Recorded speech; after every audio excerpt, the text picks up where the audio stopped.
We're talking about the bands we say we love, but never touch. Next on Live Free and Ham. Hello, and welcome to the Live Free and Ham podcast, where we talk about ham radio in New Hampshire, New England, and wherever RF travels. I'm your host, Eric, call sign N1JUR, and I'm with my co-hosts. It's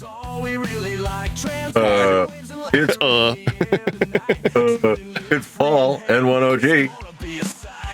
Todd W1STJ. Yes, it is, you jerk. All right. Well, with that, before we dive in, we like to just catch people up on a few community things here. Our Discord link is always in our show notes. Come hang out with us in the Discord. It's a fun place to be able to just get to know us and be part of the community. We've got a voicemail line, which seems to be very, very popular with friends and family now.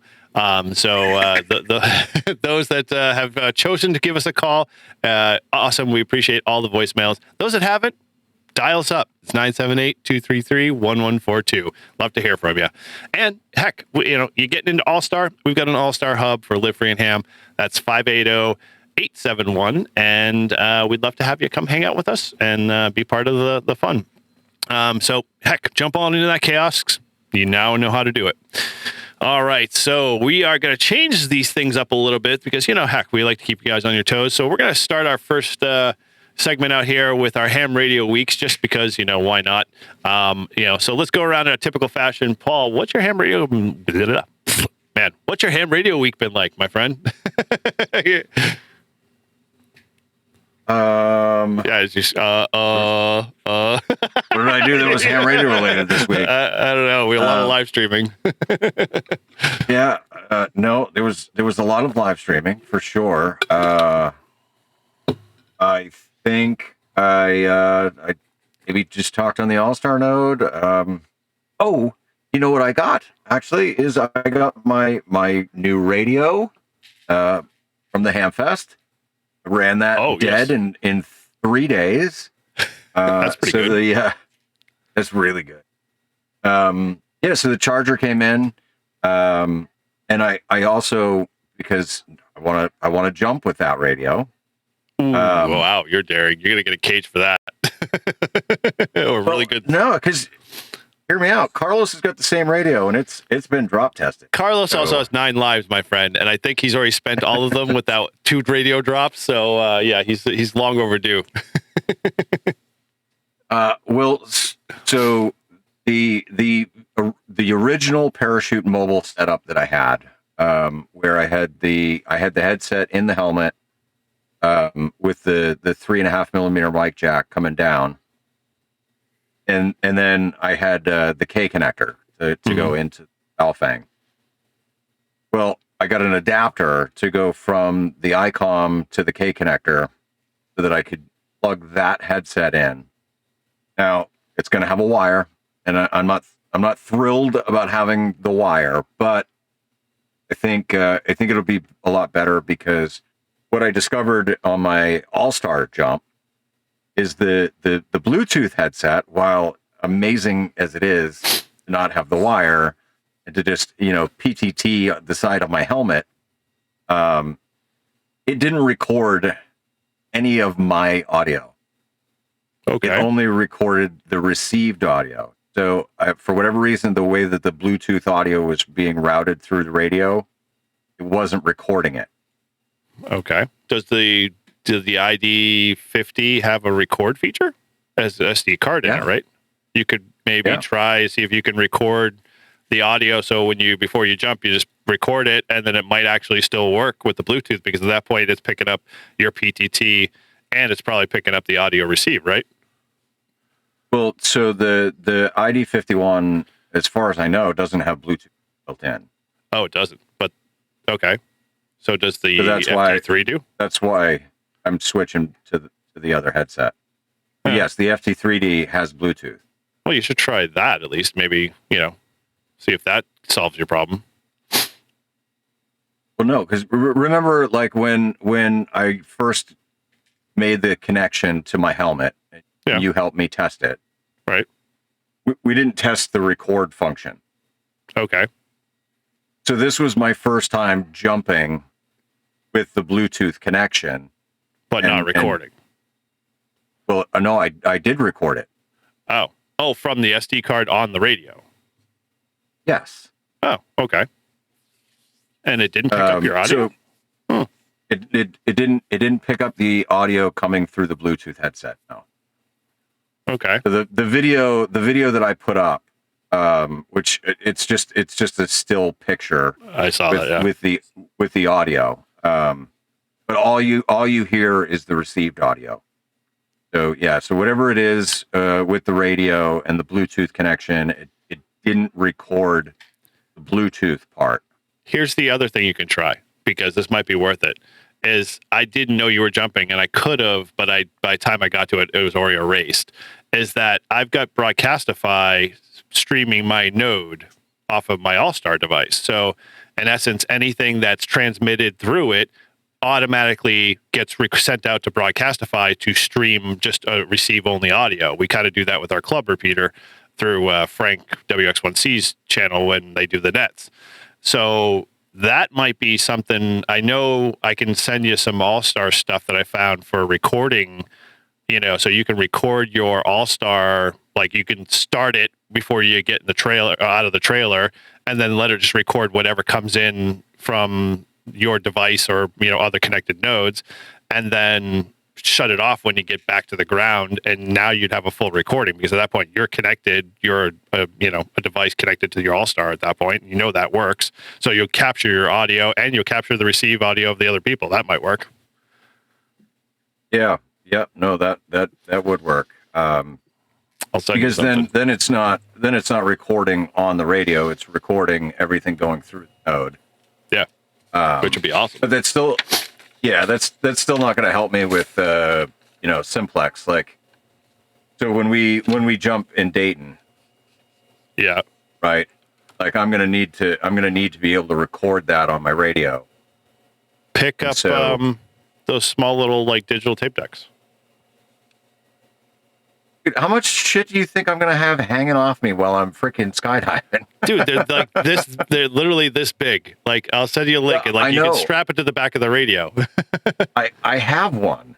Okay. But you're just adding another complication into the mix. Well, so when the radio will already record it. Okay. So how does Carlos pick up his audio? He records it. But so he typically will record on the 705. Yeah. And so, but he's using a wired headset too. Yeah. Huh. Interesting. Well, dude, I don't want you to abandon that Bluetooth option, because it was freaking awesome and it worked really well, and you heard yourself pretty clear. Yeah. No, I mean, it's definitely, it's a much cleaner option, but I also don't like having the big Bluetooth freaking thing on my helmet all the time. Okay. Well, hey, it's options. Yeah, you're jumping, man. I can't tell you what to do, and you have to do it the safest way. So yeah, we'll do what works. Yeah, but I will say, so my helmet is it's a closed face full helmet. Which is great, but I think for the parachute mobile jumps, like I'm gonna want to use an open face, kind of like Carlos does, where he puts it on over his cans, and then he's got the mic attached to the cans. Mm-hmm. There was a guy that was here yesterday, and he happened to have the brand new open face helmet. Brand new, like really nice goggles, a hard case for the helmet and a hard case for the goggles, and $60. What? Wow. So I told him, I was like, dude, if you're still here, I want one. And he's like, oh, I left. He lives in Clearwater. He's like, let me know where you're going to next, and I'll see what it costs to ship it. So I had him look, and it was $26 to ship it to Texas. I said, fucking do it, man. Ship it to still Texas. 80. Yeah. That's good. Cool. So I'll have a brand new open face helmet and nice goggles. Secondary option. Yeah. Yeah. it's always good with options, and looking forward to hopefully actually hearing two sides of the conversation in the future. Because it was tough to like think what the hell was he saying and why they were replying back, but it was still a good video either way. All right. Yeah. Well, So other than that, I think that's about all I did ham radio wise. okay. Cool. Yeah, sounds good to me, man. All right. Well, over to you, Todd. What's your ham radio week been, my friend? Well, a lot less than his. Seems to be the common thread. Yeah, it's been, I don't know what it's been. I've been kind of out of the ham radio. Just too many things going on. So been on the repeater a little bit. Had a few conversations. I've been listening more than talking. Yeah, I understood. Cool. The Fort Mountain repeater still the same. It's funny because like that is always a guarantee to have somebody talking on it, no matter what, even no matter what time of the day is. And so like if you just want the background noise, you can always just flip that one on. And you got somebody having some conversation. So or you get the real bad audio, and then like for 10 minutes, like, yeah, we hear you. We can hear a bunch of static, and I'm just like yelling at my radio. Get a better radio. Get an antenna. Your HT in your car doesn't work. Yeah, well, takes a long time, man. How long were you on a HT in your car? I always had a mag mount on the roof. True. It was a little bit better. Yeah, maybe. There were times, I remember talking to you, man. We were all of a sudden like you go through, the middle of 101 there, and it's like, oh, I gotta let you go because I'm gonna lose connection, and then I have to wait like 15 minutes for you to come back. It's a game changer when you get a real radio. In the car. Yeah. We all know. Yeah. For sure. But yeah, all right. So that's about it. I've been hanging out on the national call frequency and not hearing much. Sometimes I hear, like every once in a while, I'll get someone in Nashua or someone in Manchester, but I call out and hear nothing. Yeah, chirp it. Crickets. Happens a lot, man. I try to do the same thing, and I even did it on the way down to a wake. I had to go down to Cohasset today, and I was like, I'll throw my call on 5.2 somewhere in Mass. Nobody, dead. 2 or 3 times. It's like, that sucks. Like, why do we have 5.2 as national calling frequency then? Old habits die hard. Cool. All right. Well, bummer on no ham radio, man. Yep. Oh, Eric, well, you could say it too, you dumbass. Jesus. Eric, what'd you do for forgotten all of the show etiquette there whatsoever. Well, I give Todd a few weeks off. And I know. He doesn't want to do anything. Everything goes to shit. Oh man, yeah, no, not a whole lot either. Too, I'm kind of in the same boat. Although I did do one POTA, and it's funny. I can't remember if I shared last week on this one, but if I did, my apologies. I can't remember shit. Right? Yeah. So then I did. Yeah. Okay. So we'll skip right over that one. No. You didn't. I don't think you talked about it on our show last week. Okay. All right. But I remember seeing you on members only video. Okay.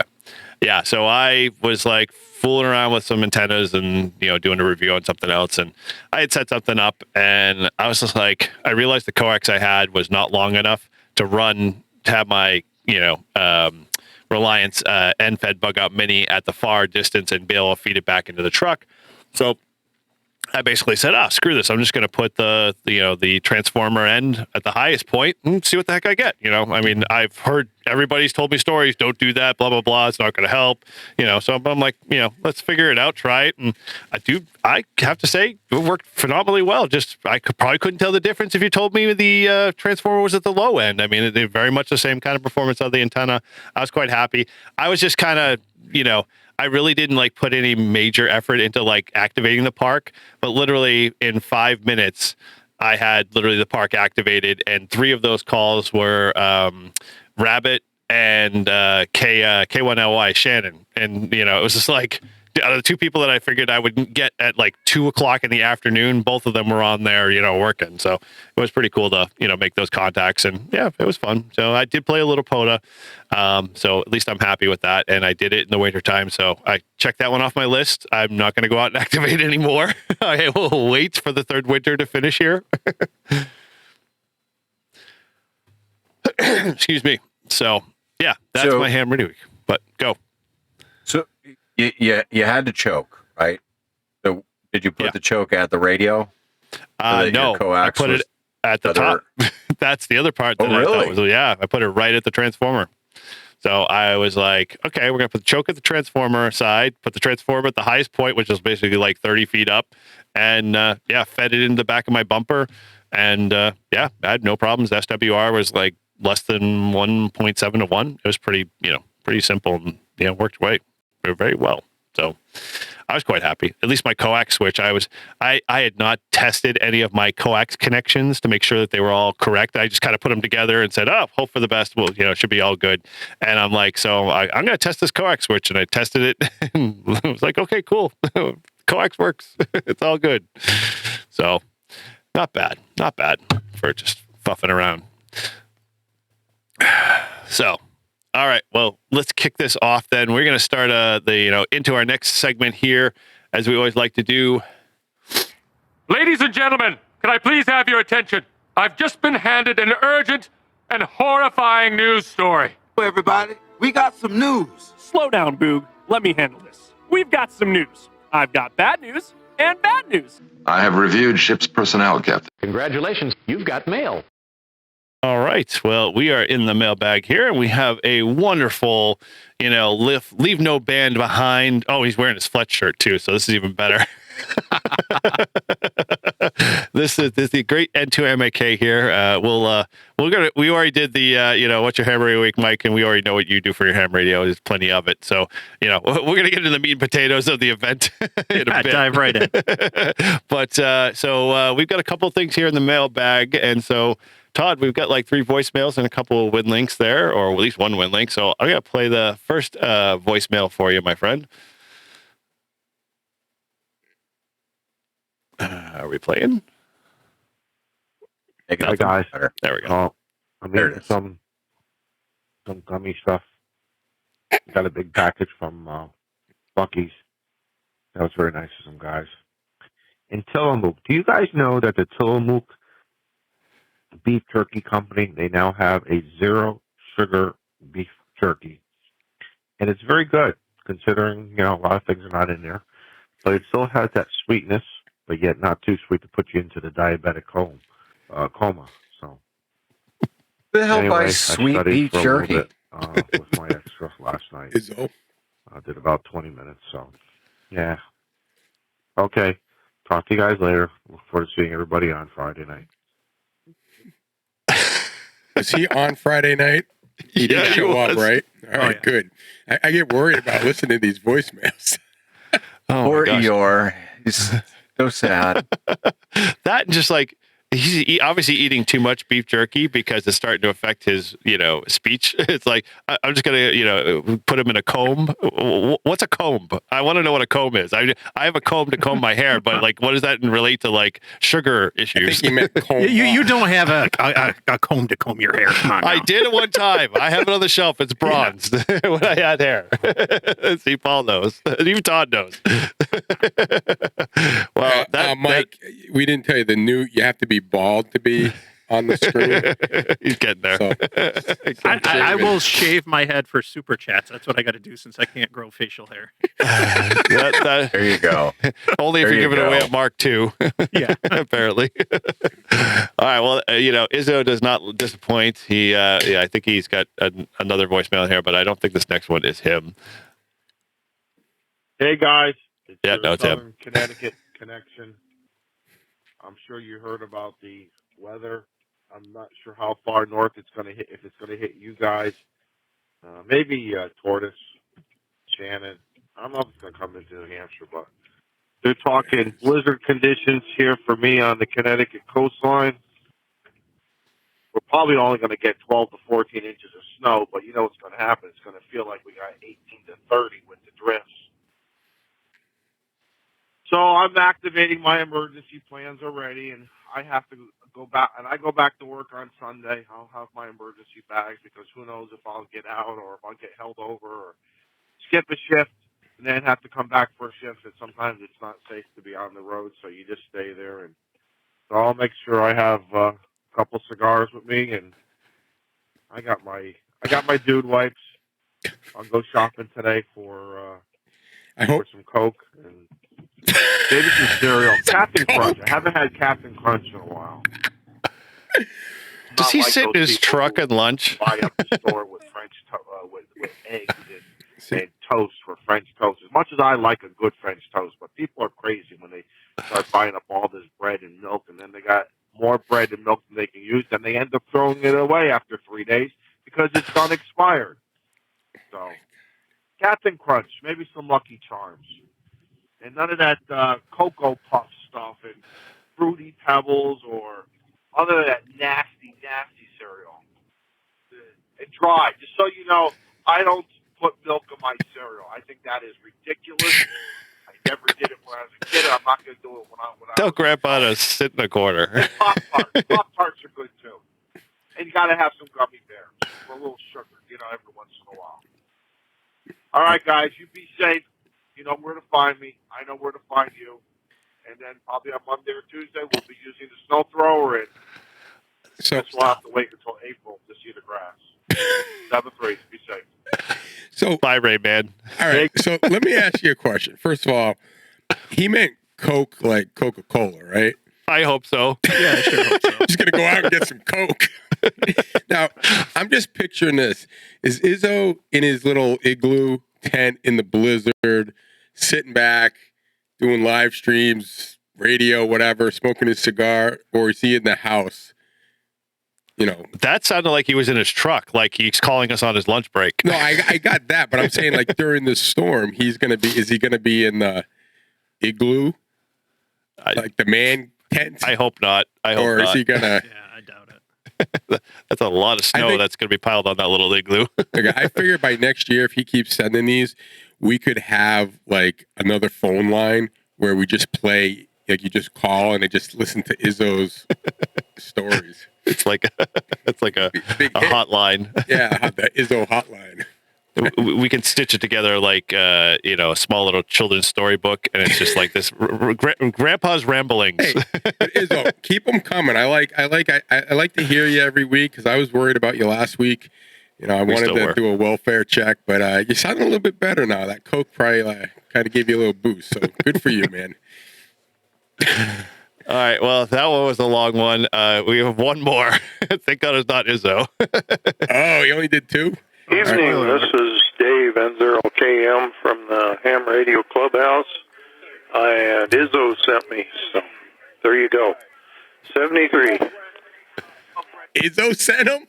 Yep. Now, if you pay attention to that audio and you listen in the background, the Clubhouse is playing actually in this live stream in the background. So he's doing exactly it at the live stream because Izzo told him to call. Because you can hear Izzo in the background, making his typical, loud booming voice. So they're going to hit you with a copyright strike now. Yeah, probably. Thank God we're not monetized, so we're okay. You're corporate. Oh man, yeah. Now we got to play that one up. Oh my gosh, are the win links any shorter or better? Yeah. So we got one win link. It is from KD9YSW. Ooh, Chris. And the subject is, well, here you go. And he writes, yes, I forgot to say this last time, but here it is. 7-3, Chris, 89YSW. Chris Radio and Life. Thank you for the continuation, Chris. Nice. For those that might not have strung the chain of events together last week, Paul had made a comment. He was playing around with the new Linux version of WinLink, and he's like, apparently he's struggling to type simple things like 7.3. So he got that out finally. Thank you. Or it was too long of a message. Who knows? All right. Well, enough of the shenanigans, but we appreciate everybody sending us win links and voicemails. And so keep them coming. And as always, you can do that by dialing 978-233-1142. Just remember, don't dial 978-333-1142 because you'll call somebody totally different and it won't be us. And don't leave a message like Carlos did. Please don't be like Carlos.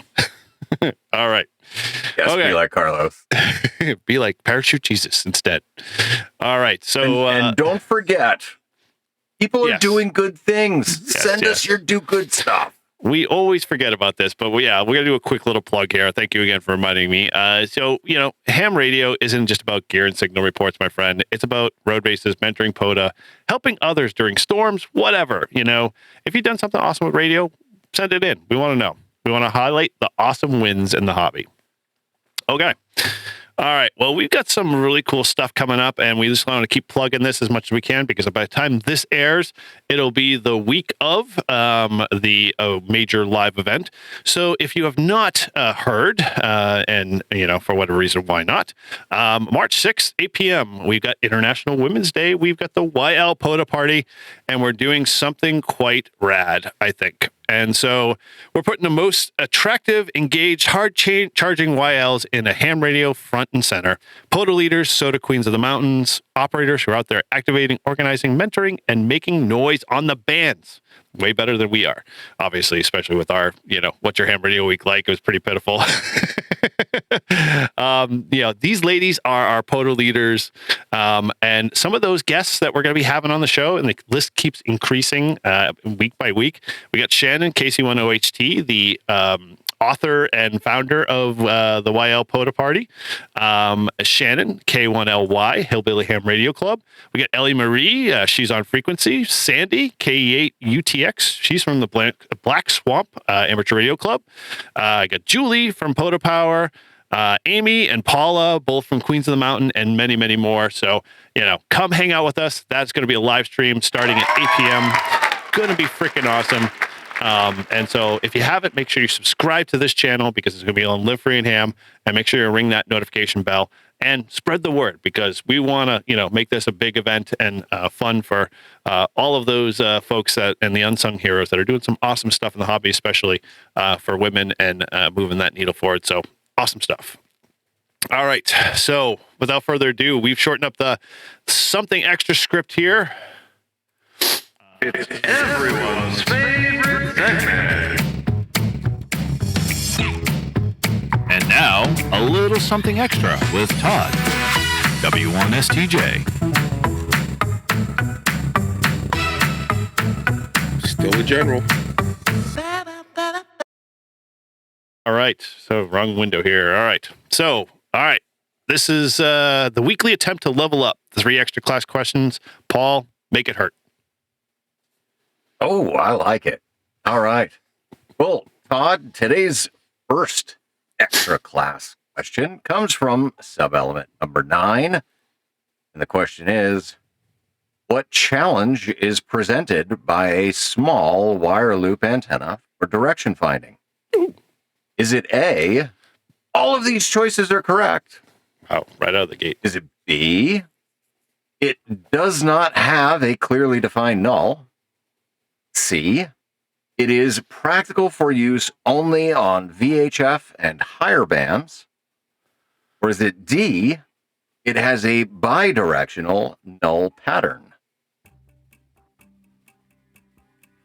Well, can't be all of these are correct because B says it does not have a clearly defined null, and D says it has a bidirectional null pattern.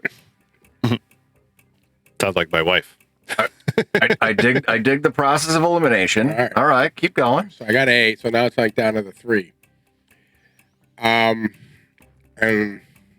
it's also hella sus when they lead with all the choices are correct. Like it's it's rather pretentious. Like everything that follows is right. Trust us. Yeah. I'm gonna go with B. Ooh. Yeah, I think it is the same too as well. I don't know, because it's a loop. That's what we gotta remember. It's a wire loop.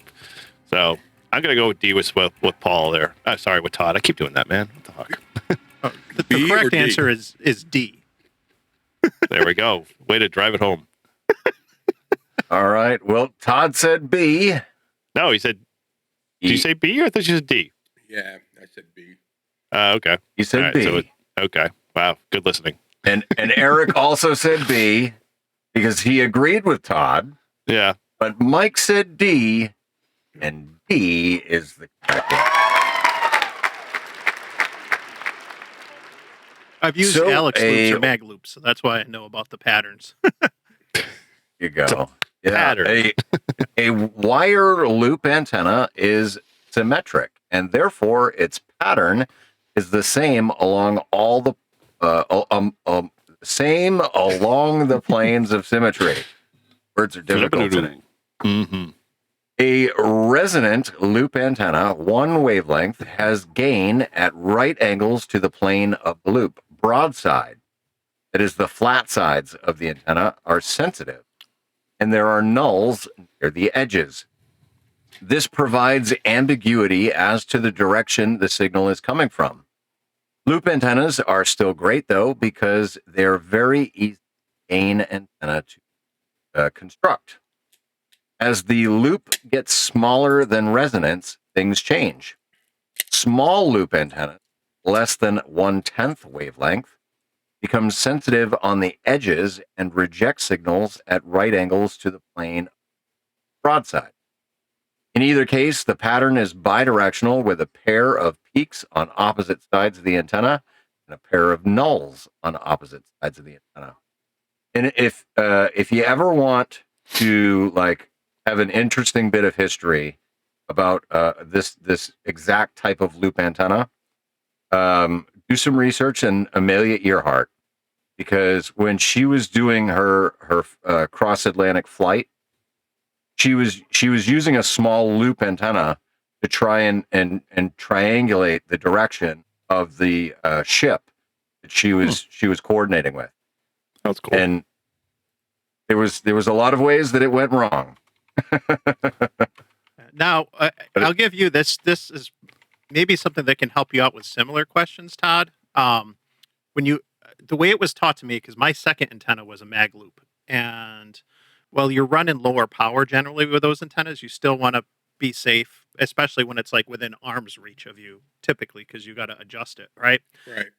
If you look at a loop antenna and you see a 0, there's 0 signal going that way. So when you're looking and you see the 0, there's no radiation, no signal going that way.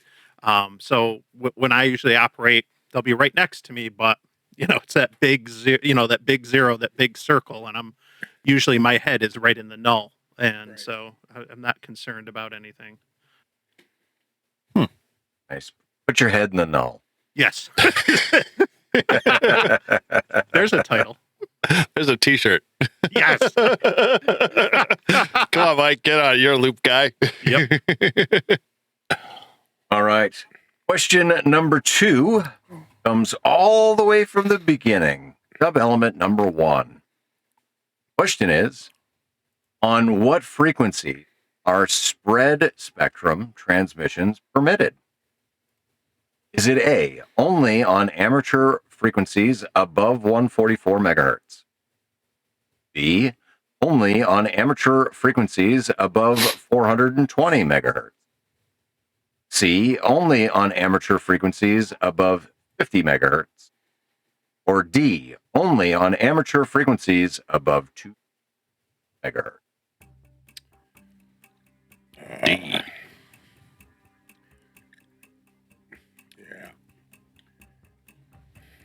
I know we had this one before.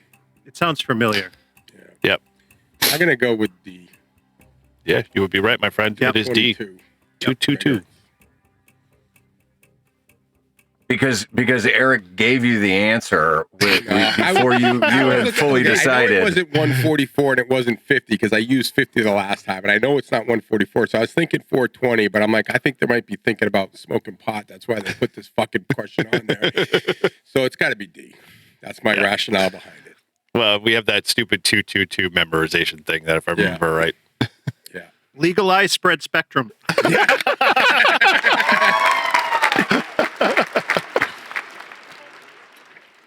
So yes, Eric remembered the twos in the hint. So spread spectrum uses a wide bandwidth, which would cause too much crowding on the relatively narrow bands below you. And so your tip SS2, the twos are spread. 2 spread. All right. Well, so Oh, I mean, this one. Todd is unofficially 50%. But here we go. Question number 3 for the evening comes from sub-element number 6. Question is, what is the photovoltaic effect? Is it A, the conversion of voltage to current when exposed to light? B, the conversion of light to electrical energy? C, the effect that causes a photodiode to emit light when a voltage is applied? Or is it D, the effect that causes a phototransistor's beta to decrease light? All right. I remember you telling me something about the light, so I'm going to go with C. It's got something to do with Solar panels. diode light. Yeah. Solar panels. Right. No, it's B. I think it's A, and I remember this, and I got it wrong before. Maybe I'm getting it wrong again. I'm gonna go with A. Somebody over the whole of the board. All right. Well, Todd said C, which is incorrect. Eric said B, and B is correct. And the only reason why I remember this is because Paul flips out all the time that solar panel is the first word he says. Solar panels! That's all I Yes, remember. it is the conversion of light to electrical energy. I would have imagined that light already is energy. That's why I shied away from that one. I'm totally overthinking this. Exactly. Because but you're not wrong, right? I mean, there is energy in light, but the photovoltaic effect is converting that energy into an electrical energy. Nuances are killing radio. Exactly. So the photovoltaic effect is the creation of voltage or electric current in material upon exposure to light. It is directly related to the photovoltaic effect, though they are, standard photovoltaic effect is directly related to the photoelectric effect, though they are different processes. So when sunlight or any other light is incident upon a material surface, the electrons present in the valence band absorb energy excited, jump to the conduction band, and become free. These highly excited non-thermal electrons diffuse, and some reach a junction where they are accelerated into a different material by a built-in potential called galvanic potential. This generates the electromotive force, and thus some of the light energy is converted into electric energy.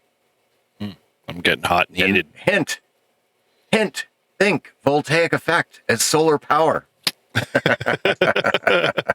Just remember Grouch yelling at you and feeling like... I really, is photo, whatever that was, is that even a real word?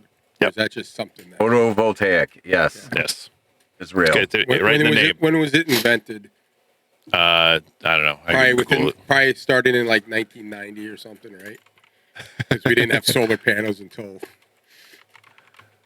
Really? Invented. When did we get solar panels? 60s? When do you think, Todd? Solar panels? I'd say, well, during the moon. No. When do you think the photovoltaic effect was created or discovered? No idea. 1839. How? They didn't have solar panels. I was going to say 1839. He says, so French physicist Alexander Edmond Becquerel, I can't pronounce the last name, French, of course, who found that light could produce an electric current. The first solid-state photovoltaic cell was created in 1883 by an American inventor, Charles Fritz. Nice. So, what did they use to charge? Good question. I don't know. Who knows? Your mom. Yeah, there we go. Man, that is so hard to drag out of you these days. I don't know what the problem is. I keep trying to tell you in the chat yesterday, come on. What's he going to say? Your mom. It's a perfect your mom joke. Your mom. Man, sidebar, like now that you got me down this rabbit hole with Amelia, I'm like the first article I Googled is off the U.S. Naval Institute, and the title is Amelia Didn't Know Radio. Come on, that's like a clickbait. No, but it's a good article. that's the truth of it. And honestly, it's super interesting history to get into because of all of the radio type issues that they had. A lot of poor planning, a lot of poor communication between her and the ship captains and the ship captains and her. There was a lot of incorrect assumptions that were made because she specified certain frequencies. Yeah, but she hadn't specified the frequencies in megahertz.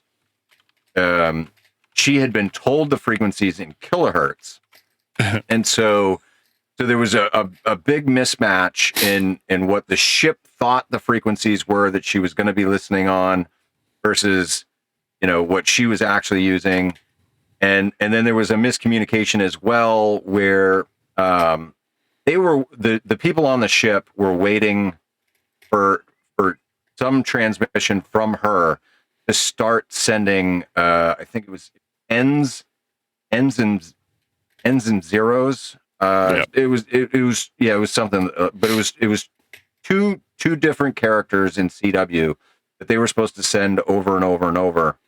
And due to the miscommunications, like there was a lot of things that went wrong, which led to her not being able to maintain her track. Yeah, it's interesting stuff. It is. It's pretty cool. So interesting article. So definitely another rabbit hole to go down. All right. Well, with that, let's get back to the script here. So yeah, heck, if you're studying, ham.study.org is an awesome resource. And if you've upgraded recently, heck, we want to know. Let us know. We'll give you a shout out. So with that, all right. So let's dive into our topic tonight. We've got some good stuff to talk about. As we alluded to at the top in the intro there, we were kind of going to get into the bands that people love to talk about, but never really use. And so you can kind of elude what we're thinking about, but let's get into, what we're going to talk about. So we always have all of this spectrum that we have available to us. You get into the hobby and you're like, oh man, we got all these great bands like 220 and 440 and everything else in amateur radio. But how many of us always hang out on the two same bands every day in, day out? 2 meters, 440, if we're lucky. Yeah. A little bit of HF, if we're feeling adventurous. But, meanwhile, like folks like us normies, 220 just sits there, 900 megahertz. Yeah, basically empty. I mean, it's not really a whole active. Forget things like 23 centimeters. That's like crickets. I mean, like for me, I don't think I've ever touched that band whatsoever. 60 meters. Yeah, I did FT8 on it, but it's really kind of like awkward middle child energy. Like no one ever talks about like 60 meters. Like it's like 20 meters. It's always like, oh yeah, 60 meters. We only have it channelized, stay away. So 60 meters is the redheaded stepchild of the MF bands. There we go. Well, I called it on the happy hour. I referred to it as the socialist band because if you are using a crappy antenna, you're legally allowed to run more power on your transmitter. Is that how it works? Okay, good to know that. Because it's ERP, yeah. So the funny story is that like I didn't even pay attention. I grabbed out of the fridge today. I am drinking my favorite beer from Spyglass called Spectrum. So it's kind of apropos that we're talking frequency stuff here, and so we're gonna kind of get into it. But the question tonight, I guess I'm gonna throw at you guys because I'm starting to see a resurgence, at least in our club locally here, with 900 megahertz and a few other bands. But why are these bands quiet? Are they bad? Like, or are they quiet because we just stopped getting curious? So let's start there, I guess, for Maybe you. And there's not a lot of radios out there that is part of it, though. So what radios are you thinking? Like commercially made stuff that's just kind of out there and available? 900 megahertz, right? You got to get an old police radio, and you got to go on eBay and find a battery that's going to work because the batteries are shot to get on 900 megahertz. Like you can't really go and buy one. Well, yeah, you can. You can buy Quanchang. There are a couple of Quanchangs that do 900, but they're Quanchangs. Well, right. But it's so beneath you. And then there's no one on. I mean, because there's not a lot of radios that use it, and then no one's on them. Okay. It's So- just as useless as all the stupid VE test exam questions. Ugh. Todd is right, though. Todd is right that Thank there you. is a Asked you to come on. See, now I can go. I'll see myself out, folks. Appreciate it. Yeah, exactly. Towards that way. Todd is right, and I exit that way, right? Yes, Can you, exactly. can you save that, Eric? Todd is right. Want me to do it again? Do you You not can get clip enough it. love at home, Todd? Is that what you're trying to say? No, that's tough. That's what I call it on Friday night. It's like a chicken and the egg. There's not a lot of interest and use, so you have very limited selection in what's available to buy off the shelf. Right. That's in production. But that's also, manufacturers. There's no incentive to produce a lot of these because there's not a lot of demand, but they're not 1.25 meters, 220, and then 33 centimeters, which is 900 megahertz, are not available in all countries like some of the more common VHF, UHF frequencies. So I think it's, like the Americas, we have 220, but my understanding, I think like in Japan, like that's for police and emergency responders, like that band, like that's a big no-no. And that's what you don't see a lot of stuff. So if you're there. with 220, that won't reach that far, will it? It's great. You get you get a mix of both 70 centimeters and 2 meters with this band. It's I've heard people call it the bridge band because it's a bridge in between those two. If you want to be humorous with it, we could call it the El Camino band for ISO because it's sort of like this hybrid. You get the penetration that you get with 70 centimeters in You've been dying urban to say that populations. name, that word, right? Penetration. I did it during the happy hour with a straight face, but you get that balance where you're getting good penetration like you would with 70 centimeters in urban areas, buildings. But at the same time, you're still getting that reach and that distance that you can get with 2 meters. When you get up to the UHF, like 70 centimeters and above, foliage. I said it right the first time. Foliage. Foliage. I'm cursed with that word, but that will No. attenuate It's signals. not. It's not foliage because that's a different word. Oh my gosh! Yeah. Now you're gonna mess them up. Yeah. Thanks. So the leaves on the trees will attenuate signals UHF and above, and the higher you get, the more problematic that can be. So that can be a challenge with 70 centimeters, right? And my understanding too is on UHF when you're transmitting. The signals, because it's such a smaller wavelength, that it's spreading out a lot more. It's not quite, his straight and directional. And so when the more that things spread out, the quicker that they're going to attenuate or dissipate, whatever the proper term is. So you're going to get more bang for your buck if you go to 2 meters or 6 meters when you're talking line of sight. But, and you're not going to have as much trouble getting through forests and trees and stuff like that. That's why low band is good for police or emergency responders, for example. But you get up to 900 megahertz, 400 megahertz, and especially if you get up to you said 23 centimeters earlier, which is 1.2 gigahertz. Those trees matter, and they will wreak havoc on the signal. So it's good. It's bridge band, the El Camino band, whatever you want to look at for 220, you get a mix. You get a lot of good propagation characteristics. So let's, I got a couple of follow-ups, a lot to unpack right there for a second there, Mike. So appreciate it. But Paul, you want to throw in on any of that? Well, so, I mean, I will say it's not that I haven't had an interest, since I got into the hobby, my very first Baofeng was a tri-band.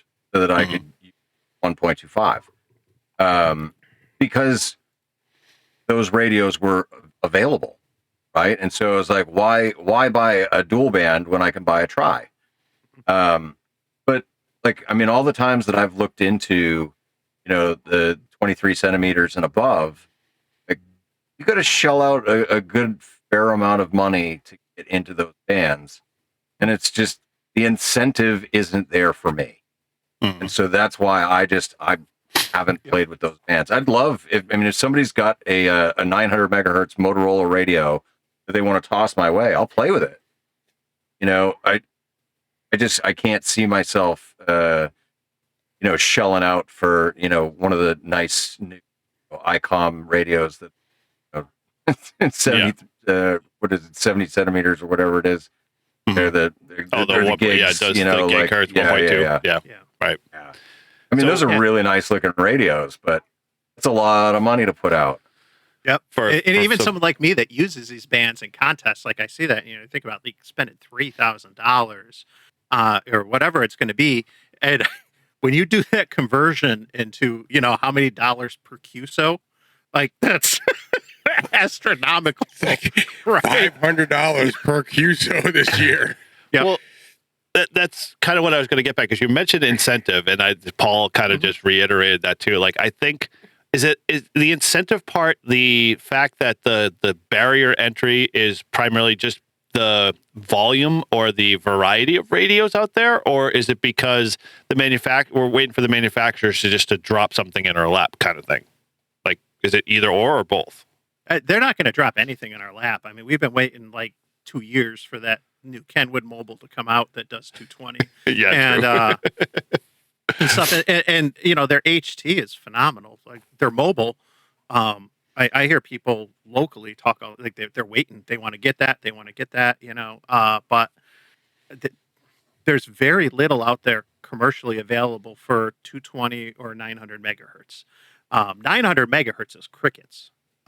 There's nothing in production that I'm aware of other than Retevis makes an HT for 900 megahertz. It's geared more towards DMR and stuff, but 900 megahertz is an ISM band, industrial, scientific, and medical. So we're secondary users as hams on there, but as hams we can throw more power as long as we're using our call sign and playing by ham rules. Otherwise, and what's more common with Meshtastic is you're not putting it in ham mode, and that's a whole other conversation there. But Retevis makes an HT that's 1 watt, and I think one watt's the limit if you're not an amateur. And you can still do a lot with 1 watt, because with 900 megahertz, I got over in the corner there like a 1415 element Yagi, and that'll turn 1 watt into 10-15 watts, and which is fine. You can get away with lower power on the higher bands because you can easily get gain with smaller elements and stuff. But that's all that I'm aware of that you could buy right now. You could go buy a pair of those HTs on Amazon for I think it's like around $100 or something like that. But that's all that's available, and they're going to be wonky to use. There's no display. You have to program the channels in, and just use a knob, but with no display. It's Well, a lot of those are like software-based kind of programming where you're programming a channelized kind of figure eight, which is not terribly that bad. Like, we're going to touch base in the 900 stuff because it's part of this conversation has come from we'll say a resurgence or an onslaught of someone finding a lot of Motorola 68 or 6500 channelized 900 megahertz radios for like dirt cheap, like they basically just on eBay, and he's like, I'll buy like a box of 50 of them for $200, and I'll give them a battery and a base and programming them with the software, and now people are playing on 900, and so it kind of got me thinking. I'm like, okay, yeah, from an individual standpoint, and Mike, you touched on it, like, the equipment out there commercially, like, so if you wanted to buy something off the shelf today, it's very limited, and that sucks because in essence, from a perspective of granting or being granted access to all of these bands, and I'll give you a little bit of flavor for me. Like, when I started in ham radio in 93, people didn't have like a lot of 220 gear. I think there was one radio that, if I remember looking back, that was a Kenwood radio that was 220 only, and we had like maybe 2 or 3 220 repeaters in the Massachusetts area that were like pretty active, but they were active because people who could afford the gear, and the gear wasn't cheap, for a 220 radio to have in their mobile, it kind of became this from my standpoint, the barrier to entry is way higher. I couldn't participate in the good old boys club that were hiding over on 220 having their own conversations because they knew they had nobody else to worry or contend with on a 2 meter repeater where, 2 meter repeater could be super busy. I think that maybe has faded a little bit, but still kind of there. But I wanted to circle back because you were talking about signals and stuff like that. When it comes to like bands like 220 and 900 and stuff like that, signals, around here are a big thing. But is like those bands more popular out, say, in the desert areas like Arizona and stuff? Like, do we know? I honestly don't know. I can speak to my area, which is, we have a very active VHF group in Western New York and then Southern Ontario, Canada, just across the lake from us. And so that's why VHF contesting is very popular out where I am, and I can go out and do some of the things I can do, which you're not going to be able to do in a lot of parts of the country. There's just not that density of people on the high bands regularly. But 220, I got a repeater down the road from me. There's a linked repeater system in the city. And then there's a repeater a couple counties away that's really strategically placed high up and has a really good footprint over multiple counties. But I mean, for 220, but they're dead. Yeah. They're dead on the regular. Like I'll call, if you call out, obviously on a link repeater, people pick you up. They'll be on 2 meters most of the time. But they'll pick you up. I've called out and I've had people come back to me on 220 a couple times, but it's not used often, and there's not much gear. There are commercial radios available, HTs and mobiles for 220, which is nice compared to 900 megahertz. But there's not a lot out there, and what's out there is very limited. It's FM only, so you're going to be limited to just FM with what's commercially available off the shelf now. And it's not a lot of activity, but I've heard down south, certain places, 220 is a little bit more common and popular. So I think it might just be geographical and it just based on the people there and what they have or what they've been used to, but I don't know. Crouch, you're down south. What say you? Well, so there is a fair amount of 220 repeaters, at least locally here in Florida. But I was really surprised to hear coming over the All-Star node that there's a 220 repeater that is connected to HR20's Cloud Hub. Oh, wow. I did not know that. I thought that was really cool. Like the guy was like, yeah, I'm talking in on a 220 machine, blah, blah, blah. I'm like, that's freaking awesome. Dude. Okay. Well, then that's a little problem. I mean, that's, obviously that's, using another mechanism like All-Star to be able to, expand their reach. But I think that's pretty cool in the nature of like, now I don't have to like have 220 gear to talk to 220 people. Yeah, because that's the downside is like I programmed in all the local repeaters, FTM 400, and then as I'm going through, kerchunking trying to see what I can reach, well, it errors out every time I hit a 21 because it doesn't do that. So, Todd, what's your experience? Obviously you're kind of the, you stick to 2 primarily major frequencies and go from there. But if you wanted to branch out. Yeah, well, I reached out to Casey, who's doing that, and said I'll play around with it because it seems like, so we've got 2 repeaters here for 900. One is on Ukanunik, which is easily accessible, and then the other one, where's the other one? It's not Deerfield. It's Deerfield. Actually in the same place as Ford Mountain. Yeah, Ford Mountain. So there's a lot of people on there, and I guess Ralph said he's eventually gonna link them. Yep. So nice. That could be pretty cool to have just especially if you get the same group of people on it, talking on it. It could be kind of cool to have. So, I was like, for $40, it's worth it to get the radio and check it out and play around with it. And it's just another band because I don't have any other access to it. Yeah, it's just literally this. Yeah, right. It's a channelized Motorola 6580 XPR, beat the ever-living snot out of some police, person. I mean, this thing literally looks like it was, taken up with Carlos 4 times, dropped, and then, dragged out of the mud wet, and then done it all over again. But it works. So, I mean, it's Motorola. This is kind of one of the things that I struggle with, because everyone, if you go around here in the Northeast, people love to talk Motorola. Everything's Motorola, Motorola, Motorola. And it's like there's an exclusive club when it comes to Motorola. And, if you're in, say, a lot of the public service side of stuff, whether you support that kind of, whether the radios or towers or whatever, you're always carrying around some of the latest Motorola gear. And it's an exclusive club in my mind. And not that it's a bad thing, but from someone on the outside, like here, like myself, like this is my foray into it. But like, I don't know if I want to go further, because it could get massively expensive fast for, for what's the cost benefit is kind of where I'm like kind of going with this, because you pay for something, but then you guys all have mentioned in some form or fashion, it's not super active. Like that sucks. The cost per QSO. You got to think of it that way. Like exactly. Like that is the sad part. Like, why as hams do we have to do that analysis to decide whether or not the band is still good to use? Yeah. So obviously we've got 2 big issues. Cost is a concern that it's barrier to entry.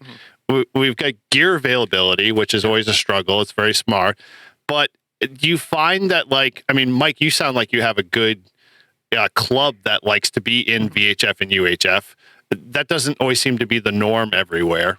Yeah, I want to back up just a quick second. And no, it's not the norm. But so there's a short answer there. But 900 megahertz is going to be more of a challenge. Okay. Because you're generally going to be limited to some unobtainium radios. I got one here. This is an Alinco DJ 29. This does 220 and 900 megahertz. They went out of only HT ever made that did those 2 bands. It's hella quirky, but it's I mean, I paid a couple $100. It's worth more now than it was when it first came out, which is crazy. Yeah. But it's the only 900 radio I have. What's more common is you end up having to go the transverter route for 900 megahertz, because you're having to buy a transverter. And what a lot of the guys here would do is they would hook them up to a 705 or a Yaesu 818, QRP thing to drive it. Because you're maybe only going to be getting 10, 15 watts out or something. Again, you're making up for it on the antenna with the gain and multiple elements and stuff. But the transverter at least let you, if you do it with a Yaesu or ICOM, you can do weak signal, and then you can start to do SSB, CW, FT8, things like that with it. But that's complicated. Then now you're having to hook a separate piece of gear up to your radio, and you're running your radio on, say, the 10 meter band, and that's serving as the intermediate frequency for the transverter, which is then pushing it out on 900 megahertz and stuff. That said, 220 is a lot more affordable, because you can go buy a tri-band Baofeng for under $30. Okay. That's not a problem. You can go get a tri-band HT for 5 watts. You can easily make a J-pole, with lamp cord or twin lead or any of that stuff. Like, you can make a really good antenna, very cheap, very simple for VHF like that. Mobile radios, I have a TYT 900 or TYT 9000D or whatever it is. You can buy these on Amazon for like $150. You get like 60 watts out FM on 220. It's a mobile. To me, that's not terribly expensive, but then you got to think the cost per QSO or what's the use going to be and stuff. And so it's one thing to spend $20 because $20 is $20. But then you start talking about spending over $100, and it's like, well, it's not really you're spending way more than that, because now you got to factor in, well, now I got to do an antenna, now I got to do this or that, and so you start to do the analysis. But 220 is kind of like easier and more affordable. I should say. It's kind of like the CB thing too, though, right? Like when we talk about the CB radios, like if you're gonna do CB sideband, and you got to go and invest in a good radio, the whole thing. Mm-hmm. So I mean, I guess, but I think if you have like our club and the people that go on the 2 repeaters that our club uses, pretty much, they're getting into this 900, and a lot of people are talking on it. Yeah. So having that, spending the $40 or whatever, and who knows, if they link these 2 repeaters together, you'll probably get half of southern New Hampshire on it. Yeah, it'll expand the reach for sure. I mean, it'll go from cool. from Ukanunak. I mean, it'll hit down to Nashua, and it would go probably out west a little bit, and then the other one will hit all the way to the seacoast. So, man, it's so.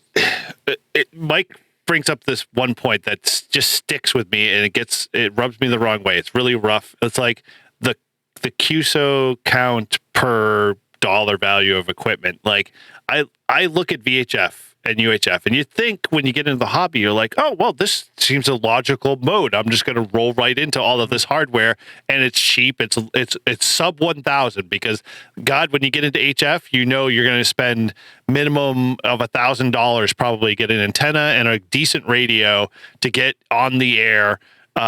For your own home shack. I'm not saying POTA because POTA kind of is a different exception because you can get cheaper antennas and smaller radios. But, for your home shack, 7,300 and a wire antenna, put you somewhere right around $1,000 with a power supply and everything. When you look at VHF and UHF, when you first come to the hobby, that's like, I remember when I was getting my no-code tech, that was like the thing. You got access to 220 and, 1.2 and all of those other bands. And you're like, okay, how do I get involved in it? And then you like get slapped with the high price of like running all these radios and having all of this. But then it's the difference of like, oh, you've got HTs and then you've got mobiles and then you've got base stations, and all of those have their own price tiers. And at that point, you just kind of go like, well, screw this. I'm just going to go straight to HF because it's cheaper now at this point based off of what I'm calculating to have an HF rig than it is to have VHF and UHF. And I think that kind of sucks. If you could, like if I became the Yaesu CEO for a ham radio, I would honestly build a radio. I'd buy a base station, a mobile radio, and an HT. And then I'd do all the ham bands. Everything. Just make it universal, like just throw it all out there. And I'm telling you, people would buy it because then they'd have access to everything. And like you said, it's just the cost. Like to do the VHF, UH, to do that, what is that thing that the transmitter Tom always does? Like VHF contests? Yeah. Yeah, VHF contests. Yep. Right. Like to do that, you got to have a special radio, which isn't cheap. And how often are you going to be doing that? Like he does it every year, and it's great for him. That's one of his things he likes to do. But the average guy, I don't think is going to spend a couple grand if they're just going to do a contest once a year. Well, Paul, go. Yeah, no, I want to point out that your concept is great, right? 1 or 2 radios that can do it all. But you're talking then only US or only certain other geographical locations, because we're all playing in different frequency spaces. We all have different band plans. So for these big manufacturers to come out with 1 or 2 radios that can do it all, it's the market is so much smaller that it's not worth it to them to do what you're asking. Right. Well, I think if you got, like, we go back and say trying to promote ham radio, which I could tell you a story that happened this weekend about promoting ham radio. But if you get more people doing ham radio, right, in huge bulk, you double the size, then it'll be worth the manufacturer's cost analysis to do it, right? Okay. So the way I look at it is like POTA is growing, more and more people are doing it. People are starting to connect ham radio to POTA. So in 5 years from now, 10 years from now, if there's a huge and all these people, they say, hey, we've got a million people doing POTA, then the Yaesus might come out and say, hey, we're going to do a 100-watt portable radio, right? Because they're going to guess if all these guys are doing POTA and we bring this thing out, they're going to buy it, right? is my thought. Like, why wouldn't they? It's the newest and greatest thing. I mean, I hear a lot of people talking about the Kenwood radio, that they're on the list and they're waiting to get it.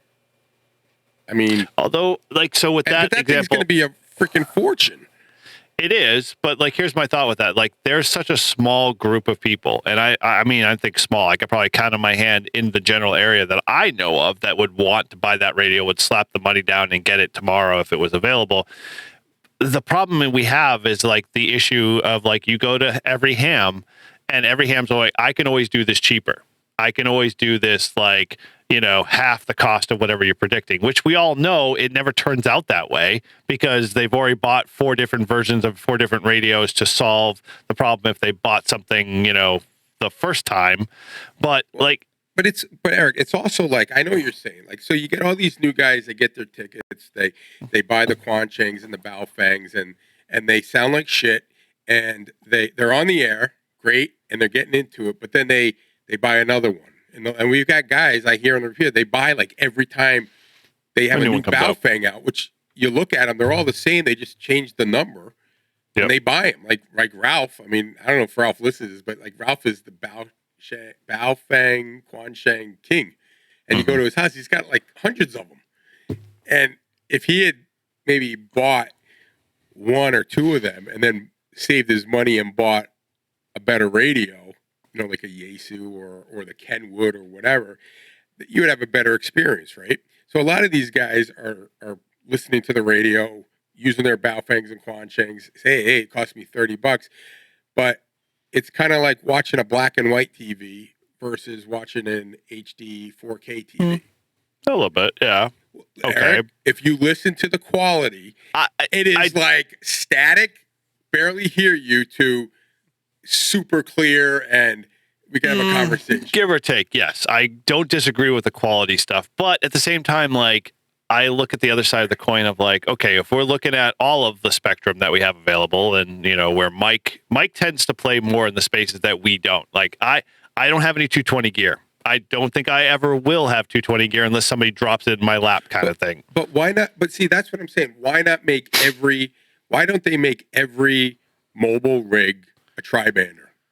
Why not? Because it costs. There's got to be some limitation, which I don't know. To add another frequency in there? I'll start by saying I don't know. Yeah, I would it's something go with that we don't say enough. But at the same time, my guesses would be that there's probably some challenges with the manufacturer because it's not a harmonic like you're going to get with 2 and 70 and a lot of the other things. I think with it being non-harmonic, there's probably some challenges there. But I think that there are certain restrictions with other countries where you can't have something that's capable of doing this. Now, maybe there's ways to get around it with, like they do with CBs, where you got to cut the white wire, right? You got to pop the top, cut the white wire, and then, or move the jumper and you're good. But there's probably ways around it. One of the ways I used to do it was with modules, like where some of these radios, you could buy multiple modules and you could put a module in for 2 meters, 70 centimeters, and 6 meters, or you take out 6 and you can put in 220, depending on what you wanted it to do. Well, that's kind of like the open sourced RC radios. Mm-hmm. They have modules on them, so you can. One is like the 4-in-1, where you basically can use 75% of all the things, and then there's like the new ones that come out. So you just connect the module on it to which which signal you're sending. So that would be a good idea. But you also have like Yaesu America, right? Mm-hmm. And then you have Yaesu, the big corporation. I don't know if they have like Yaesu Europe or whatever. But why not tap into if you can do 220 only in the United States? Can you do it in Canada? Yeah, I think you do it in Canada and U.S. only. Yeah. All right, so Canada and the U.S. Why don't make something to get to that market, and then more and more people would start using the bands. People could buy repeaters, but I think it really has to be. They don't do it because they need to keep the costs down, and they need to sell so many, probably just to make a profit, right? Like it's one of the things too. I was gonna say, go ahead, Mike. Go ahead. I'll throw some chat GPT at you in a second. What I was going to say is another challenge just to keep in mind is as much as we would like to have one radio that does everything, that there's pros and cons to that. And Paul and I talked about this on the live stream on Friday when I gave away a tri-band HT. There's only one decent, affordable tri-band antenna that's going to perform well, and that's the Nagoya. And you can get it for around $20 on Amazon. I'll leave affiliate links down below. But like other than that, you're limited. Not on this show, sir. It's the same thing. It's nearly the same thing for mobile. You get a tri-band radio, you put it in your car, and I think there's like a Comet, and then there's a Nagoya antenna. It's very limited in what options there are, and because the antennas are a little bit of a challenge because they're not harmonic. It's not going to be as simple as doing a dual band antenna or some of these things where the harmonics tend to play nice. So, you be careful what you wish for if you want something that's all in one, because your solutions might be a bit of a challenge. And you could take and put a triplex or a duplexer at the end of your radio to split it off. So instead of one antenna jack, now you're getting 2 or 3, and you could divert things, appropriately, but like then that's another piece of gear that you got to introduce. So enough of those Amazon links. Put those away, sir. So what about so think of it this. What about this? Why not have? So I'm thinking, why don't have like the 220 VHF UHF, right? So you have the dual band, which will work, and then you have a 220. But make a face for your thing. So you'd actually have, like I'm thinking in my car, I'd have 2 radios underneath my seats, the 220, and then have one interface that could plug into both of them so I could switch between the two. And then I could have 2 antennas, right? I could have the 220 antenna. Because I think the biggest problem is if you're going to have, and I'm thinking just mobile right now, like in the car, because that's me personally, is when I'm going to use those bands, as I'm just driving in the car.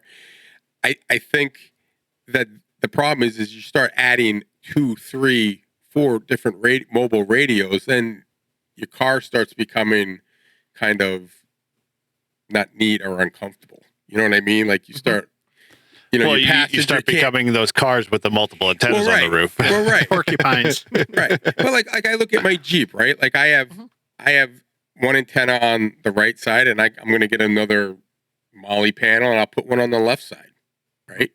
So I would have 2 antennas, not a big deal. Doesn't look like I'm a porcupine or whatever. And I could have, but I don't want to have 2 face plates, a freaking phone up there, and a camera up there, whatever I got going on. I mean, I'd start running out. I mean, the Jeep doesn't have a big windshield. I'd start not being able to see it. It'd just be all, things. So, I mean, and plus, technology is getting bigger and better. I mean, I always say, why don't they put Bluetooth, but why not be able to like hook it right into like Apple Play on the cars? The new cars, they have the screens. That'd be fabulous. And you have to go back to our episode and we'll talk about that. Yes. Paul and I had a very heated, great discussion about taking that, stupid interface that we have on our car radios and turning it into something ham radio related. That we'll post that episode in the link. That was a phenomenal one. But I think that's where they have to start thinking, because like I said, the CarPlay when it first came out like sucked, and then they started working on it, and now it's phenomenal.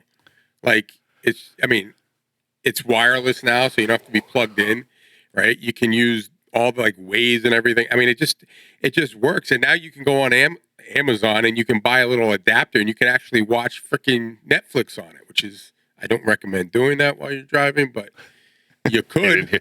Yes, thank you for framing that out here on the show. But why not be able to have wouldn't it be awesome just to not to have the module up and just have it up on your touch screen? Kind of like what we do with the Flex.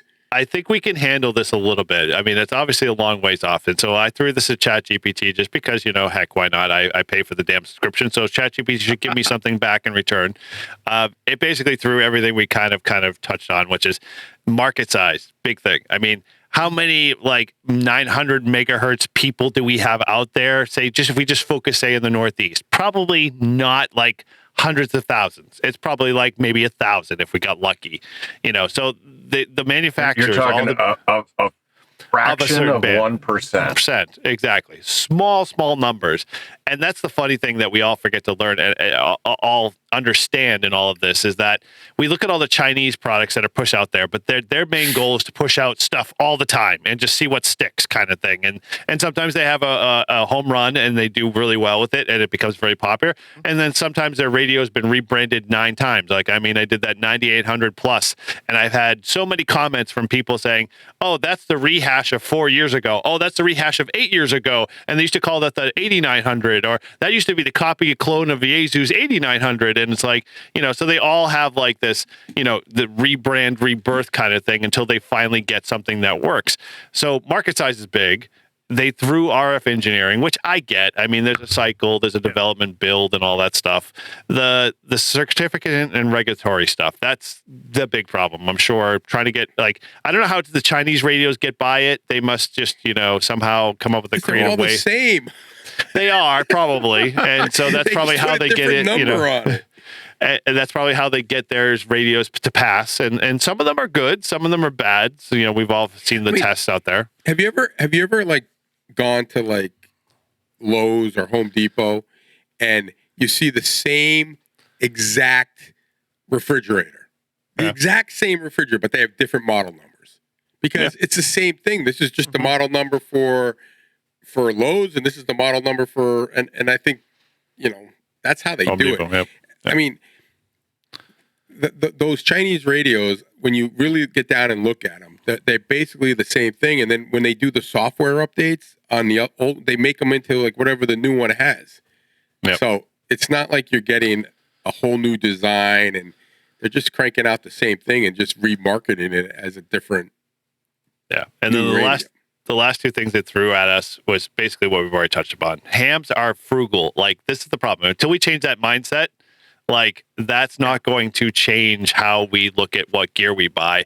With that, then put it this way: I would say when Hamfest go away and there's no longer a flea market portion of that at all, then that radios at that point just become like microwaves, and people just buy them based off of whatever flavor it looks like and behaves. So, for me, it was like, okay, I get that. But the last two pieces that I thought were really cool was interest drives innovation. And this is the problem. It's like us as hams, what do we do? And I appreciate you, Mike, taking no band left behind and running with it and basically just making it the important focus that, a lot of us hams just don't do a lot.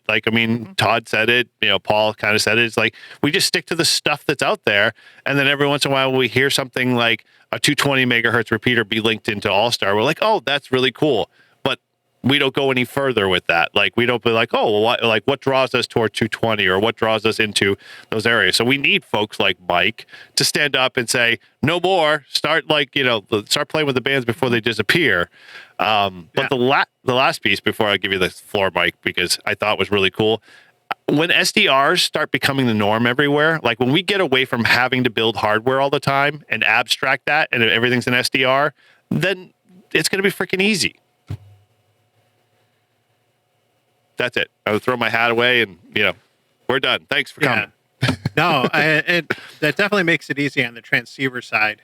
I talked about, the challenges with antennas, which is entirely different. If you're trying to find an all-in-one solution, sure, that's going to cover a lot of the VHF bands that includes 220, your options start to get limited. But no, yeah, there's that chicken and the egg syndrome, and that's a challenge I think for 220. But what you see what's going on with Meshtastic and MeshCore on 900 megahertz, I think that's going to be really interesting what happens, because there's a band that we don't have a lot of. I mentioned the Retivus HTs for 1 watt on 900 megahertz. That's the only thing I think that you could buy off the shelf that's in production.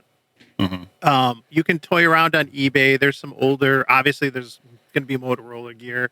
There's some older Kenwood mobiles that are 10, 15 watts FM that you could get. I think they're like it's like the TK 981, 941, something like that.